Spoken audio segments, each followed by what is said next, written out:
Good morning, everyone. So it's Saturday morning. Technically this is a whimsy on the weekend. I thought we would have a little millinery discussion. Currently behind the curtain is the jokester herself, who thought it would be nice to keep trying to wake me up this morning. She seems to be really good about her camera timing, don't you? Yes, good about her camera timing.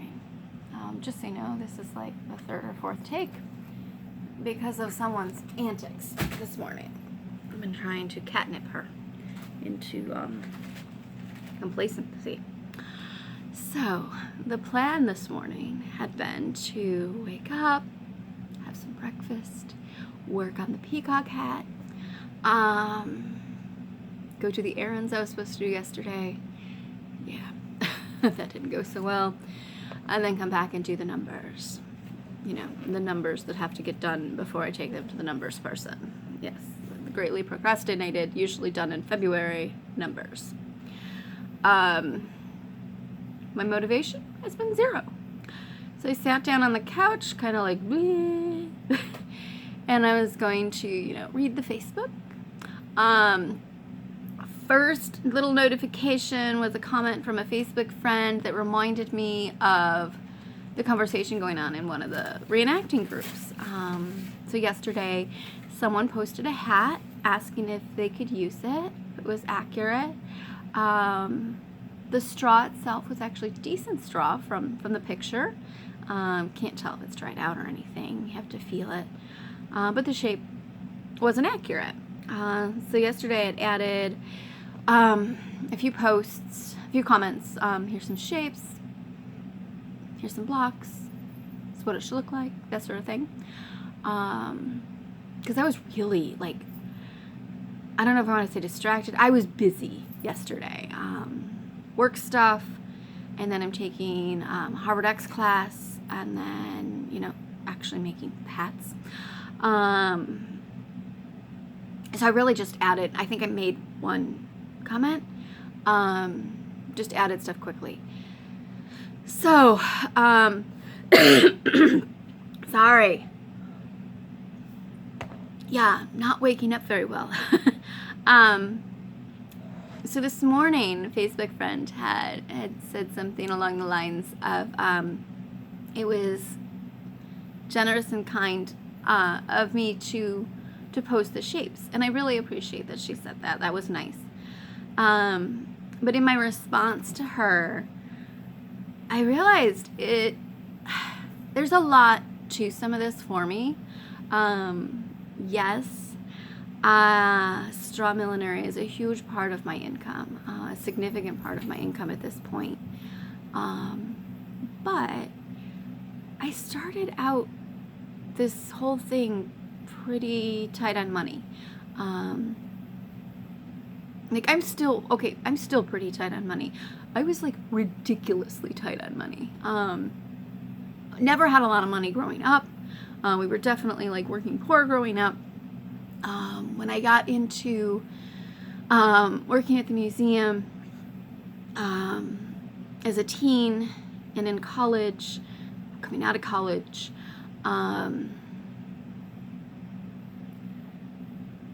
there's college debts. So it's you count the pennies. And then I had that brilliant idea of going to work at a school. Well, you don't work all summer. So there's things you got to figure out. But yeah. So I thought it would be time to share a little bit of the story of my straw story and the story of From Field to Fashion. So, kind of weird where to begin. I guess I need to begin with my interest in straw. I can't really tell you for sure. Now, my grandfather always had a fascination with wheat. Growing wheat, harvesting wheat. Now, he wasn't a big farmer. He had a farm, little farm, little wheat field, big combine, little wheat field. That's what I remember. Size of a wheat field that we could have totally harvested by hand. This is from a much later perspective in terms of what I've seen the farm folks do at the fields at the museum. Could totally have done this field. I think they would have liked it too. It was bordered by small pine trees. And then the far side, I think, is where all the asparagus was. Anyway, I digress. So, as a kid, I saw a lot of wheat. So I don't know how much of that has an influence on my later interest. So I'm gonna say 5, 8 years into the Civil War reenacting experience, started dabbling, with bonnets and trying to recreate bonnets. And discovered I really liked looking at the lines of the straw braid, the straw plate in a bonnet. I found it fascinating. And then there was the ease of, I can take this cute craft hat and turn it into something. All right, well, the reality is this craft hat straw is like 3 times the width of like this millinery straw, at least 3 times the width. And it's also like really, how do I want to say it? It's loose straw, whole straw. So the pieces of straw used are really wide in themselves. And they have a different texture than this tighter straw. And so it's just very coarse and very wide, and just not what you see in original fashion bonnets and hats at all. It's a little closer to the straw that I use for the handmade bonnet look, but it still isn't the same. Honestly, taking apart a craft hat, the stuff's brittle.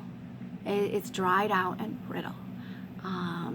It's just by far not the same straw. I doubt that it's even the same variety of wheat or rye that's used in it. But yeah, that's where I had started. And I took apart hats that I could find.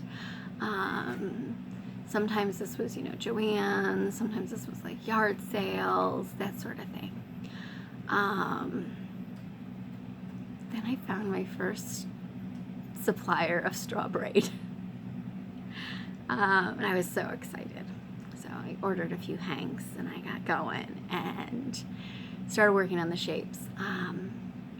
Looking back, my first bonnet shapes were decent, good by standards then, by standards now. I had very square transitions from the crown down to the brim and to the cheek tabs, very square. That's not what they are. They're going to be much more rounded than what I was originally doing. And I wasn't yet understanding the natural forming in the transition from the crown to the brim. Working with straw, there's something the straw actually does naturally there. And trying to piece other things into it, I thought was the solution. Yeah, wasn't the solution. There's other things to that.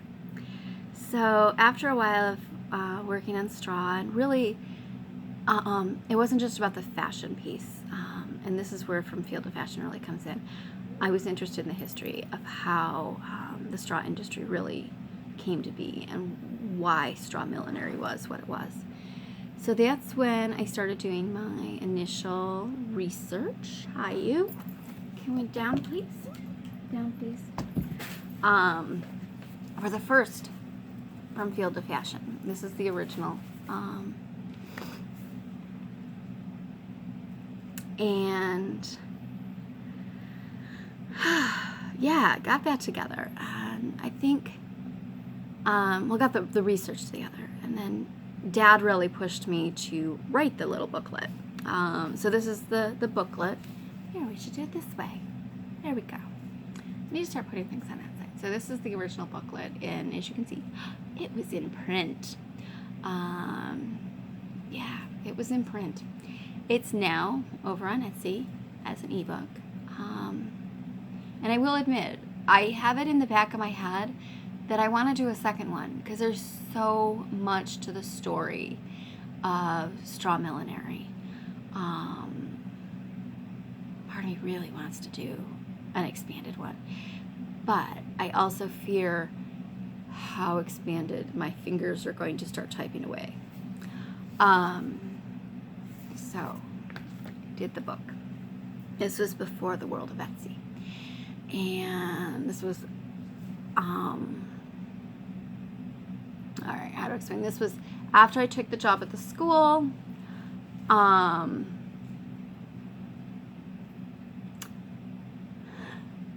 So went to New Orleans. 9/11 happened. Came home. We had 3 funerals in a month. Family funerals.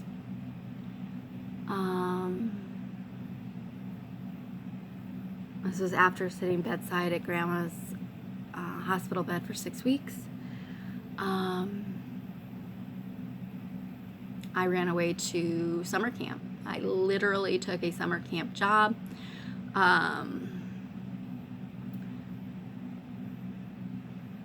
It was kind of an escape. It wasn't kind of. It was an escape into the woods. I spent 3.5 months in the woods. Came back, needed a regular job. This was the end of the museum season. Applied for a job at the school that I'm at now. Actually, it turns out they were interviewing me for multiple positions, and I had 2 administrators that I was interviewing with, and they literally raced to see who could call me on the way home. I didn't get home, and I had both of them on the phone. I took the one with my money. I'm glad I took the one that I took. I had that position for a few years, and then I moved into my current one. Anyway, so took that, still did summer camp for a couple years, and then that Girl Scout summer camp closed. So that's right around the time that From Field to Fashion got put together. So suddenly I didn't have a summer job. So I literally lived my summers for a few years on the income from Field to Fashion. It was up on eBay for $7 originally. And every time I would sell one, I would get my little check. Sometimes it was PayPal, but a lot of times it was check. Get my little $7 check, and I'm like, ooh, and I'd go down to the bank, and I'd cash my $7 check, and I'd buy $7 worth of groceries. Yeah, I actually had it figured out because we had a new Dollar General. Exactly what I could buy was $7. It was a lot of tomato sauce, crackers. I pretty much lived the summer on tomato sauce and crackers for a few years. Yeah, paid the bills, paid off the credit card debts from college, and got through on literally $7 purchases with this book. Yeah. So when I say I was doing this on no money, I mean I was doing this on no money when I first started doing this. So when people tell me, back to where I was going, when people tell me they're on a budget, I get it. Like, I really, really get it. And so much of me wants to say, let's tear this apart and redo it. And you know, kind of part of me wants to do a class on that. I know some folks will have a fit if I do. But you can take apart some hats and put them back together. So let's talk about some of the downsides of that. Okay, so first I mentioned craft hats being very wide. So you got to be really careful of how wide the braid is in your hat. I also mentioned it being brittle. If a hat is dried out, if the straw is dried out, it's going to be too brittle. When you take the threads out, it's just going to fall apart. and you're gonna cry because you're gonna be trying to pick out these threads. If you're lucky, it's a chain stitch and it'll pull right out. If it's not, you're sitting there with a seam ripper and you've probably stabbed yourself and you've got straw that's breaking. You will probably cry. Next is actually sizing issues. For the most part, straw tends to be a water-soluble sizing. And when I say sizing, this is the stuff that makes it stiff and hold its shape. But sometimes it's not a water-soluble sizing. Sometimes it's alcohol, sometimes it's some other stuff. But really, if it's not a water-soluble sizing, you don't want to mess with it. It's just going to be a problem. So there's that. Next would be the holes. All right, so if you're using a machine sewn hat, I got to adjust my chair, my leg's falling asleep. If you're using a machine sewn hat, it was a big needle that went through every 2 millimeters basically. So you're gonna have holes. Sometimes, okay, this is kind of crazy, but way back when I started, I tried to stick my needle right back in all those holes. First of all, my thread and my needle were smaller than those holes. Second of all, that was stitching far, far closer together than originals actually are.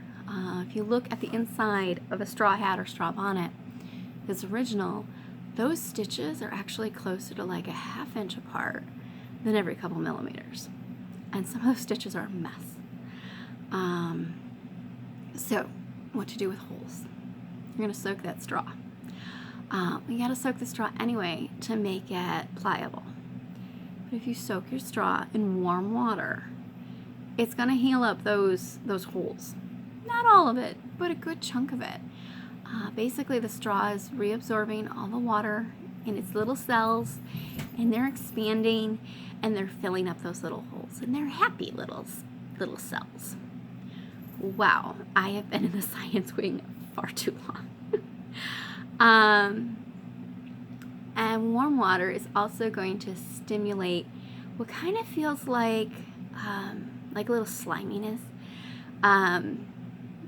Now people are going to be weirded out that I've been saying their straw slimy. It's actually, my understanding is it's kind of like a type of glycerin in the straw. So here's something weird. I've learned over the years, like if I soak straw and I leave it in the water overnight or for an extended period of time, a film comes off. And it's just a natural, it's like that glycerin-y stuff. It is entirely possible that this is what clogged one of our drains at the old apartment. It comes off the straw and it builds up a film on the edge of whatever container you're using or the pipes. And if the pipes are old and narrow, you get the picture. This stuff's sticky.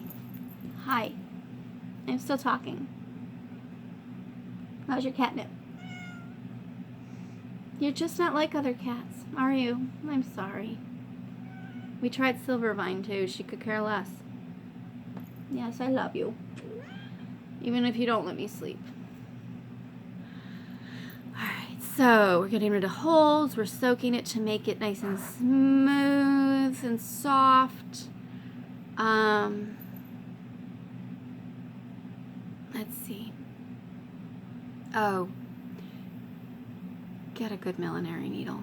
And it's a straw millinery needle. The big thing is you want it to be sharp, thin, but not too thin. You need a strong needle. And having the flat eye does help.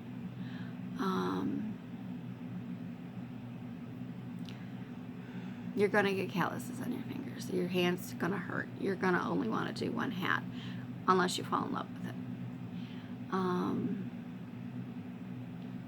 There's a lot of shaping, really particular shaping, so please, if you're going to reshape a hat, pay attention to some of the details in originals. I'm not going to tell you what it is. You got to come take a class at the museum. Yep. And yeah, I do, on occasion, do classes at the Genesee Country Museum. I'm very devoted to that museum. It's, like I said, it's where I grew up. I started volunteering there as a kid. My grandmother worked there for 27 years.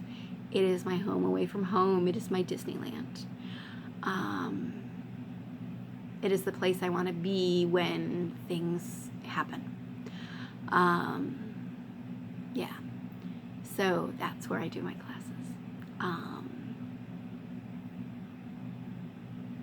So we do a miniature, millinery and miniature, that's what I was calling it. So basically it's straw doll scale. And that way you can actually get a piece done in the weekend in the session that we have. Otherwise, I've done workshops to do a bonnet out of the thicker straw. This goes back a long ways. Did this with a friend of mine at her parents' house. We would do like the whole weekend. I would get there right after school on Friday, and we would go until later on Sunday. Everybody ate and slept there, and it really pushed people. Not everybody was able to finish, and basically it was 2.5 days. And that was with the thicker straw. We can't do that with the more appropriate, good plate. I don't think we could possibly do that in a weekend. If we tried, I think people might hurt themselves. And when I say hurt themselves, I really do mean hurting their hands. You'll see me complain about my hands. You'll see me putting unkers and pain patches on my hands. And then there's the wrist braces. Yeah, they hurt. My left hand right now hurts, and I can't really tell, honey, down. I can't really tell if it's just the straw or from last week's fall. This is my right hand. This one's my left hand. And no, it's not carpal tunnel. Okay, so carpal tunnel is supposed to be over here. It's over here on the pinky side. I really use my pinkies a lot. And when they get cramped up, I've got to tell myself to stop. I'll try to do that stereotypical T thing, force myself to hold them out, but really it's almost better to tape them. What didn't help is when they screwed with my veins when I was in the hospital. This hand just hurts where those veins would.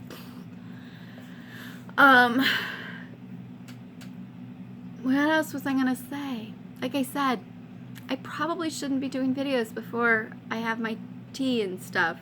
This was a little tea, but not enough tea. Not fully awake. I didn't plan this out very well. It literally was, oh, I should talk about that. Let's talk about that. So sorry, this is a bit scattered. But yeah, that's basically, I guess, the kind of story of me and straw and where From Field to Fashion came from. It literally did pay for my food through several summers. I feel like another camp program. Great camp program. I loved doing camp programs. Yeah. Miss doing camp programs. Anyway. So $7 for each little booklet. Oh, and yes, I was doing vegetables. I had a favorite roadside stand that I loved. I think I talked about that. And then my brother had a garden. Oh, he did the best purple bell peppers. If you can grow bell peppers, get your hands on some purple pepper plants. They're really pretty and they taste really good. All right. I think that's enough of me talking today. It's going to take a bit for this to upload. I gotta have some breakfast and have some more tea. Enjoy your weekend. I will get to work and talk to you all on Wednesday. Bye-bye.